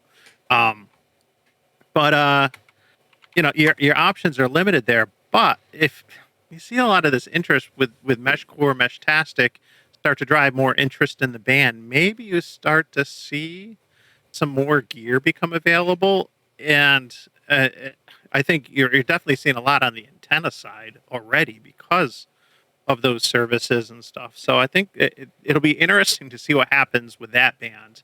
220 is tough, though. I mean, there's still a fair amount of things out there, and you don't have to invest a whole lot. You could go buy BTEC, Radiodity, a couple of them make these like 25 watt tri-banders, these small ones. TYT. Ocean's got one, Redivis, Radtel. Yeah, there's some stuff like that. You can get some mobile tri-banders that'll do like 25 watts, 20 watts. You can get an Edfong tri-band antenna, which you can get a fabulous, tri-band you can put up as a base station at home. And then, it doesn't matter. I don't think there's going to be a huge difference between 25 and 50 watts, to be honest. Give it a shot, get out, but then you're paying, 100 for the radio. You're paying probably 50, 70, something like that. Like just say $200 all in on antenna bad. Radio cable. It's not horrible and stuff. But it's what it's going to take is some hams making a little bit of an investment, whether they build it, they buy it. You're going to have to put in a couple $100 and then get on the air and actually try to do something. I had a QSO last week on 220 with somebody simplex. Just because he realized, he's like, oh, I found my tri-band. I'm like, let's try it out, and I grabbed mine and we had a QSO. Well, two things. I was curious. So Grouch, I got to pose the question to you. So like, if you had like in the Florida area and there was a penetration of say 900 megahertz is a very popular, band, like where is your comfort level to say I'm going to lay out some cash to do that? I mean, are you the kind of type to say, hey, I'm going to go try to do that? Or are you just going to be like, hey, I'm good with my current frequency space in the radios I have in my shack, if, that was presented to you? All right. So I guess if somebody had a production radio that was halfway decent, say maybe $80. Okay. Right. Like I could justify that. I could be like, you know what? I'm going to get this radio just to play. Nah, not worth it. Yeah. Okay. Huh. I think maybe 120 was about where I would top out. And even there, like, I mean, I spent $120 on the Radiodity DMR radio. I used it for 6 months. I realized that I absolutely can't stand DMR, the code plugs and everything that goes along with it. And I gave the fucking radio away. Mm-hmm. And the person that I gave it to has had it for like 2 or 3 months, and they're already tired of it, and they're ready to give it away too. Yeah. So, like, to me, it has to be like I'm telling you, maybe like 120 or lower, because chances are I'm gonna use it for a little while. I'm gonna get tired of it, and I'm gonna give it away. Yep. Now, I mean, if it was a situation where, say it was 1.25 and 900, I might go to 150 for that, and then I'll keep that just as having a radio to be able to utilize those bands. Right. Okay. So basically, the value to dollar ratio has to be equal enough or enough on counterweighted on the value side to be able to make you make the leap, or so ultimately if we were if there was a fire sale on Motorola's, I mean, I think I got this from Casey for $40, and for me $40 is just like literally chump change, so it's like I'll throw it at it, and it came with all of this stuff in it. It'll probably be like your DMR radio. I'll play with it for a little bit, and then I'm going to be like, yeah, 900 megahertz, I did it, okay, going to go over in the corner, and if I find a new home for it, I might pass it on, kind of thing. But when I say that out loud and I hear you say that at the same time, I think that's a struggle with us hams, because we have this spectrum space that we're given and we're told to use it, and then we overcomplicate it with all of the crap that we kind of throw at, like DMR and all of the code plugs and how complex it has to be. Or you have to have the CPS software in order to program said radio because Motorola wants to control the market. And, but there's a broken version for this software that's, cracked. And, if you can get your hands on it and find the people who know to buy it, then, you can start to program your radio again. And it's like the barriers just like from where it all stands frustrates me because it's like, it goes back to Mike's point. It's like, okay, well, now you have to do the QSO to cost ratio, but more so now you have to schedule your QSOs with people. It's like, hey, I've got to call Joe up on the phone and say, hey, can we have a QSO on 220? Because, if I try to call you at 220 and you're not on, and your radio's not on, then, lo and behold, there's no contact to be made. Like there's nobody else listening. Yeah, I know. Right. Yeah, exactly. Just leave it at that. No one was listening. See? Sorry, let me switch back to 2 meters. Yeah. Yeah, exactly. There you are. Literally, exactly. And we go back to 2 meters and it's like, oh, no one's listening there. Okay, well, then I'll turn my car radio on. but honestly, too, like, we got to take some responsibility because I agree. How many of us are creatures of habit? Like I always park when I go to Wegmans to go grocery shopping, I park in the same spot, like by the same street, like you we're creatures of habit. Did that. And it's the same thing though for a lot of us on amateur radio. You get comfortable with certain bands. Like how many of us spend the majority of the time on 20 and 40 or 20 and 10 or something like that? How dare many you of call us, me out? How many of us, when we go digital, we go to FT8 instead of going to FT4 or RIDI or things like that? And, I always try to look for opportunities where there's the RIDI Roundup in January, the AM Rally in February, these opportunities where you can guarantee there's going to be more activity on these modes, for example. And it's the same thing with VHF contests. There's going to be more activity during the contests. And, but we're creatures of habit, a lot of us, and you get calm and complacent and you just know what works. You're comfortable doing something.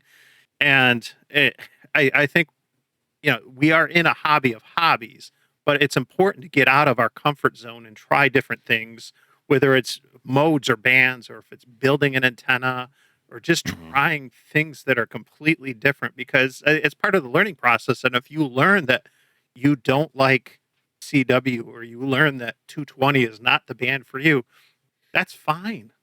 Good. It's part of the learning process. That's all right. But at least you tried and gave it a shot. Yeah, that's true. I'd agree with that. Well, and I mean, another thing too is, of course, hams love to collect things. I don't. Right? Yep. No, listen, how many people, I guarantee it's probably better than 90% of operators have radios that they haven't touched in years. Nope. And they bought the radio because they had to have it, and then it just sits on a shelf. Mm-hmm. And so, this is where I kind of, in a lot of ways, I love living the lifestyle that I'm living now, because I have no attachment to things. Mm-hmm. Like if I'm not using it currently or see a foreseeable use, then I'm not going to hold on to it. I'm going to get rid of it. But an HT doesn't take up a ton of space. So if somebody was to say, hey, listen, okay, you've got a dual band that does 2 meters and 70 centimeters, and you've got a 1.25 and a 900 megahertz. Well, all right. So there's 3 HTs. That's not a big deal.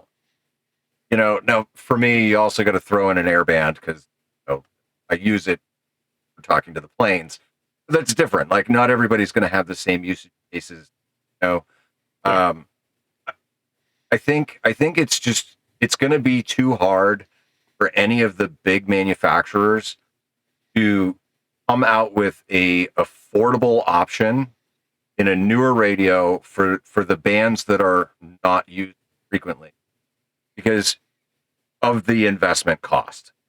And it's the investment cost to the manufacturer, and then the investment cost to the user. It's just one of those things where I wish it was, like where we could make a radio like the old crystal radios and have it run on 900 megahertz, or whatever. Like that to me, it would be so much more of a learning experience to build a kit radio that's not SDR, right? Because SDR, it is what it is. But if there was ever an incident where, the infrastructure goes down, your electronics get fried, like your radio's useless anyways. Well, hold on a sec though. But the SDR stuff, like you look at the G90, that's an SDR. Like, I mean, in essence, there is some hardware pieces in it, but in essence, it's still like a bootable piece of code that, runs independent of the internet per se whatsoever. So, I don't think SDRs don't have a place. I think SDRs kind of help us. Like I could see where an SDR, like if they could create an SDR that did 220, 900, 1.2, and all those bands in one radio, because they've made the software do all the heavy lifting, then, and my radio I could take with me and go do whatever, and all I have to do is have the antenna type to fix in, I'd buy that in a heartbeat, because then, I don't care what mode I can run. I just have to have the right antenna, and then that becomes the sticking point for me, versus like having 9700 over here to do VHF and UHF stuff, and Flex over here to do HF modes. And then if I want to get into, gigahertz, now I have to have a 905 or, something else that's, over there. And I think if the hobby got away from, just having so many things and figured out how to solve the software to hardware interface problem, we'd be able to do a lot more modes, because at that point that's been, dealt with. But yeah, I get the fact that, software is kind of difficult. The problem is we need some hams to make these radios, because we're always saying we can build it better and cheaper. Yeah, I think that's a dying breed now. I think, but you look at the guys like Smoke Signals, not Smoke Signals. It's a Smoke. Why can't I think of the guys who build all of the small little kits, the HF kits and QRP? They have their own podcast. I think it's Smoke Signals for Hams guys. No, it's a podcast. The guy who built the Smoke Signals RF. Yeah, he does the Radio Bidix. Workbench. He does the Bidix. They're friends with the Ham Radio Workbench, so they're more. Shoot, I can never remember the podcast. And if you happen to get it posted in the Discord, I can remember it. But bottom line is that they build all of their radios, transceivers, and stuff like that from scratch. But they're all HF. They're not any of the VHF, UHF stuff. And so there must be some challenge that we don't know of why it's harder to build a VHF, UHF, radio than it is, say, an HF. Well, I know, and I don't know why, but I know it's harder when you get to the higher frequencies. I always say everything matters more when you start to push to the extremes. And the analogy I would use for anyone who's not, big into VHF would be, it's like F1. When you're driving a vehicle, a machine, at peak performance, at the extremes, everything starts to matter more. Downforce, tires, grip. All that, and it's the same thing when you start to get to UHF and the gigahertz frequencies. Beadline matters, connectors matter, because everything starts to look like an antenna when the wavelengths are that short. Mm-hmm. And it's harder to manufacture power for RF. And maybe that's not the right term, but it's harder to get power at RF level that are that high. My HT for this is only putting out 3 watts on 900 megahertz. Now, with 15 dBi gain, that's okay. I can get 40 watts ERP out. But still, it's harder to generate that. You look at some radios like the 9700 you mentioned earlier, or I think that only puts out 10 watts on 1.2 gigahertz on 23 centimeters. The 905 will do 10 watts on 1.2 gigahertz, which is surprising, because the 905 is the size of the 705. Sure. But it's still able to get those 10 watts out. But it gets harder to manufacture the power at those higher frequencies when you get up to the 900, the 1.2, and so on. So there's definitely some challenges there. And ChatGPT hit on that when they talked about the engineering challenges for RF. I'll let her know that she did a good job. She did. She did. So, all right. Well, it sadly it's like it finds like, not that Mike brought this whole conversation down, but in essence, it's a challenge for the reason. And I think this is probably the summary of this is like, we want to get into 220 and we want to get into 900 and we want to get out but the barrier is not so much the fact that there's just not enough out there. It's just that it's so expensive.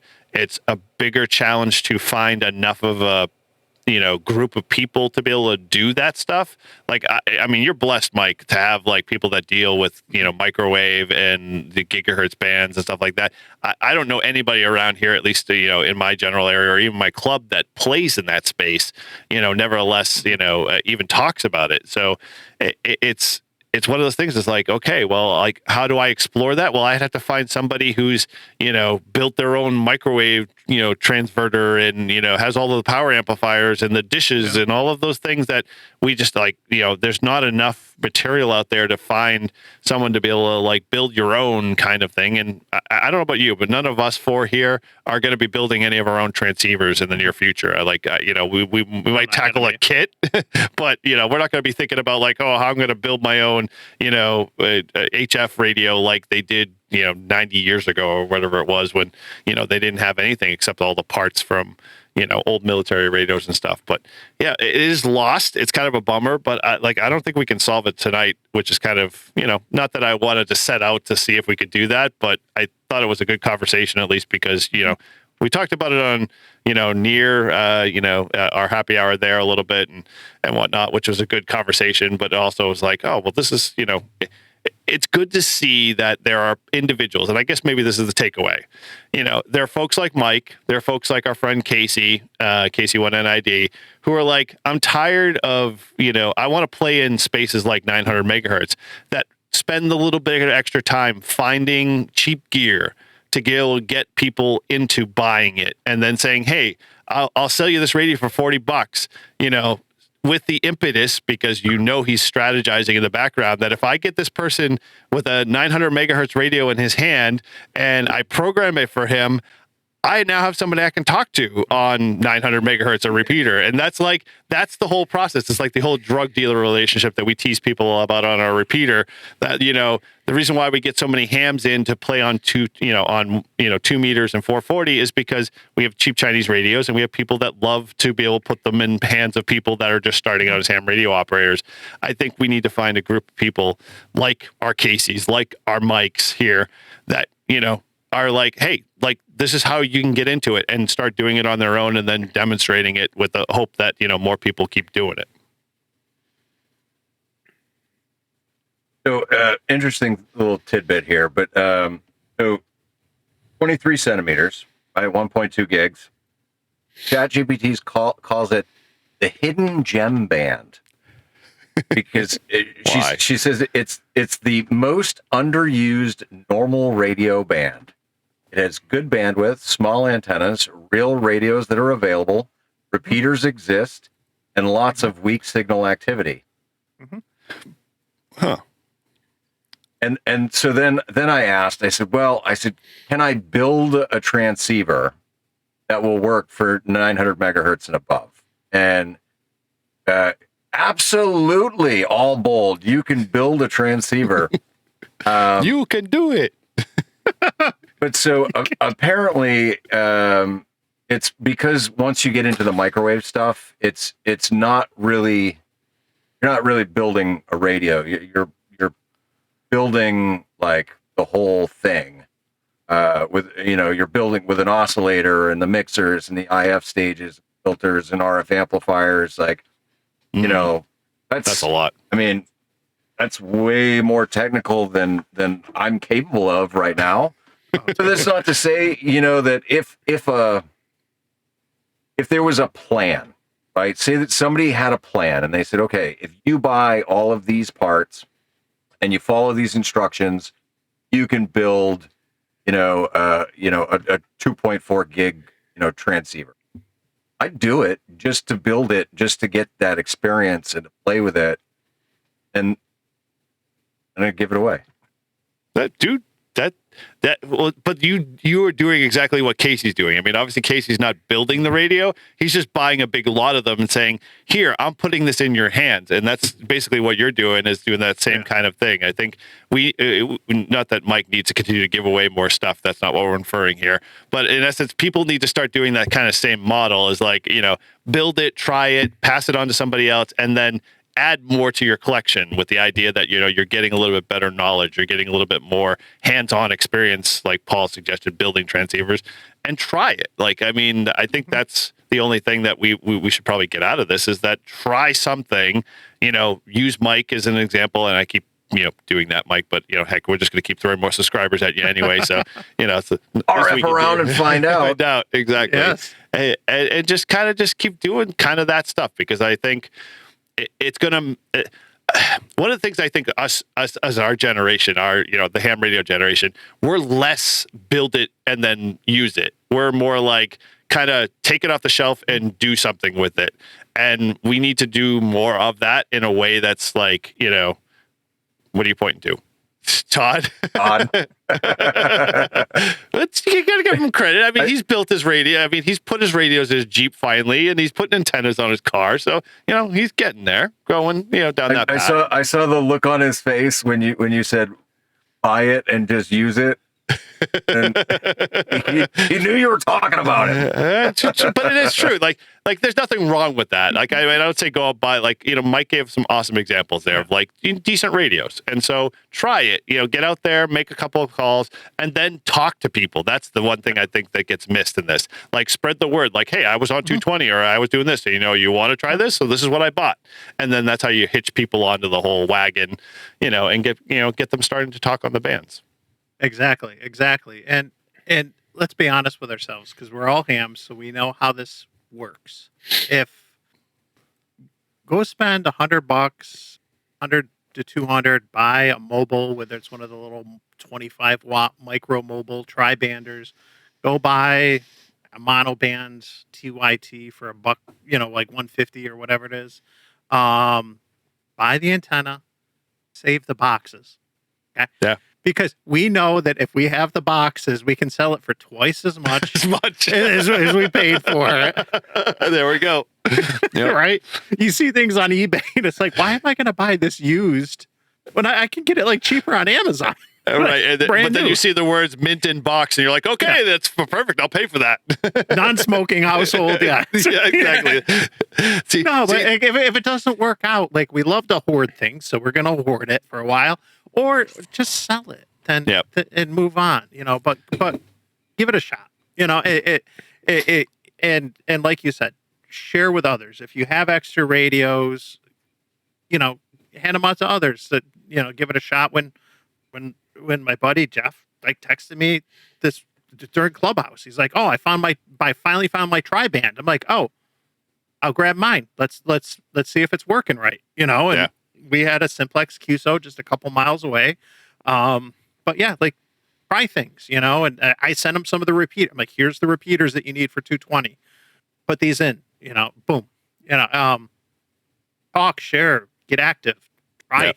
And if it doesn't work out, it doesn't work out. Who cares? Yep. Like, learn from your mistakes and failures. It's fine. It's okay to make mistakes. And it just may not be it might be a timing issue too. The funny thing is, like with Casey, he started 900 megahertz a year ago. Like, he's like, oh, I like this. I'm trying to play around with it. He kind of bought a radio, and we're like, oh, that's really cool, Casey. And we kind of just went on with our lives. And then like a year later, now he's like getting like the traction with more people getting involved, and there's like an excitement now, and people are like, that's all they talk about on the repeaters and stuff like that.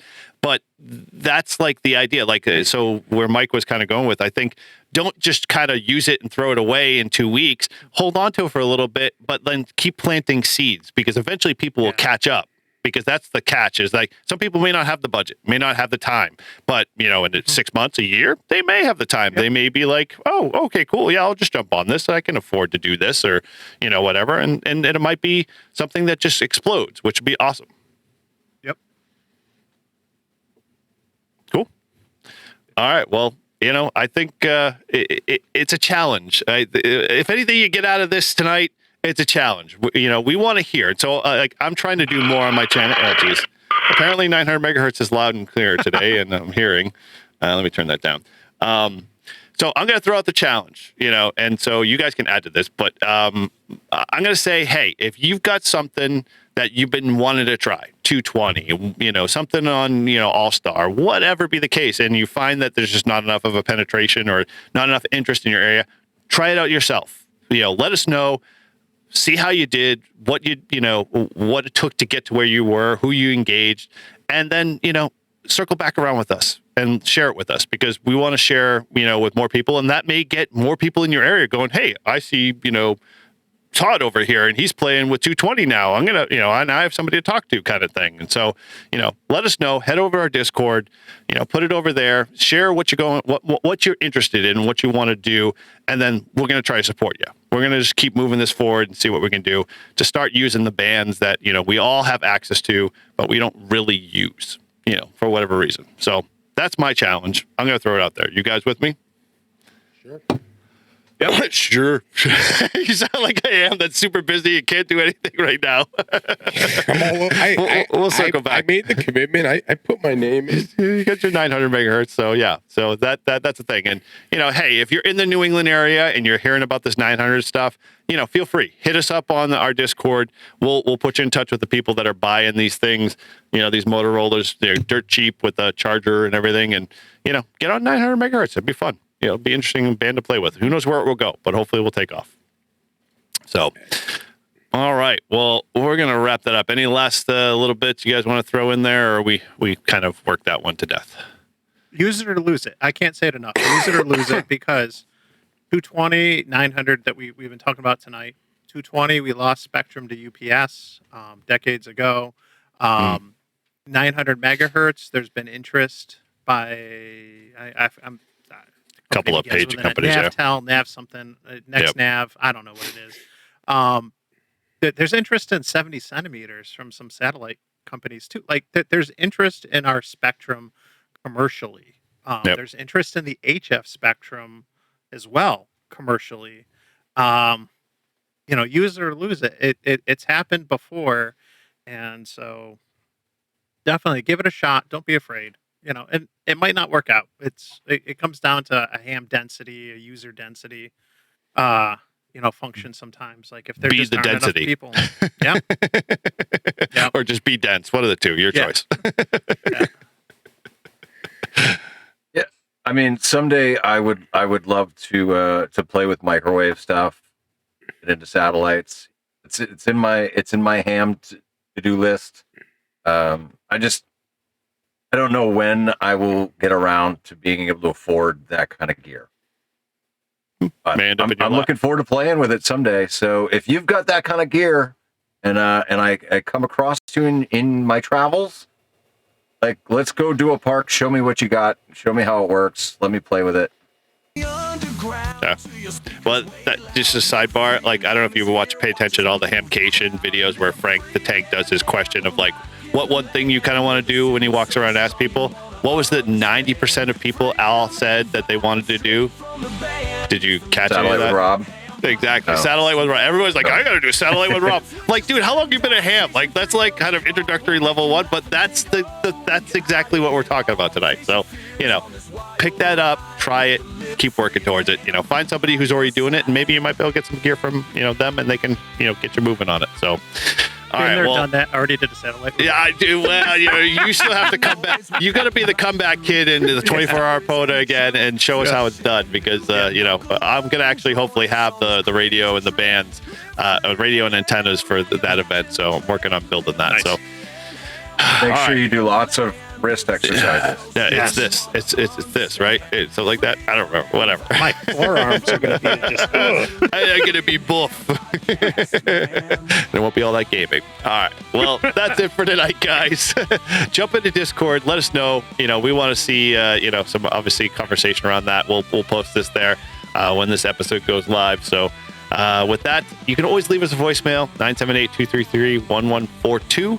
Not 333-233-1142. Let us know if this sparks something in you and you're, want to share a bit of an experience that maybe you're trying to do in your neck of the woods. And as always, check us out at livefreeandham.com.